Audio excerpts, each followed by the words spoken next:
तू प्रभु अपने परमेश्वर को अपनी सारी मन से प्रेम करना।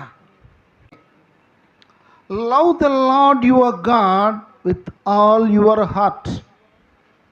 నీ పూర్ణ హృదయంతో నీవు దేవుణ్ణి ప్రేమించాలి అన్నాడు. పూర్ణ హృదయంతో ప్రేమించడం అంటే ఏంటి? అబ్రహాము దేవునికి ప్రాధాన్యతనిచ్చాడు. అన్నిటికంటే మిన్నగా మొదటి స్థానమును అబ్రహాము తన జీవితమందు దేవునికి ఇవ్వటాన్ని మనం చూస్తాం. దేవునికి మహిమ కలుగునుగాక. చూద్దామందరం హల్లెలూయా, హల్లెలూయా.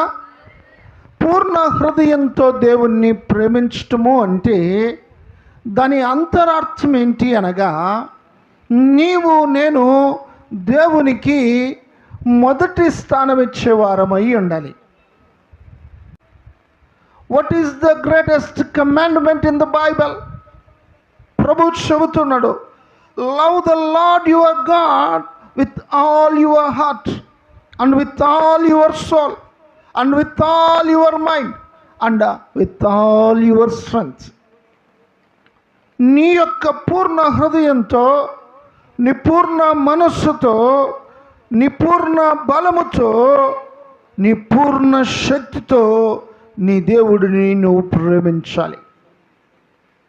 ఇది క్రియల్లో కనపరచడం.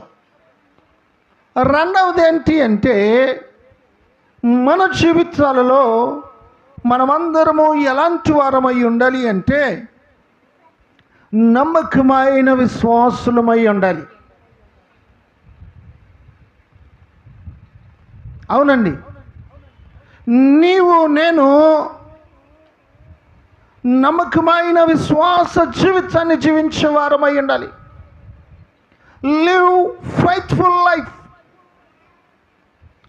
యోసేపును మనం చూస్తాం. ఏమంటున్నాడు? నేనెన్నడూ తప్పు చేయను, నా ప్రభువు నన్ను చూస్తూ ఉన్నాడు. బాప్తీసం తీసుకోవటము, వారవారము బల్లారాధనకు రావటము పూర్ణ మనస్సుతో దేవుణ్ణి ప్రేమించడం కాదు. అర్థమవుతున్నాయండి?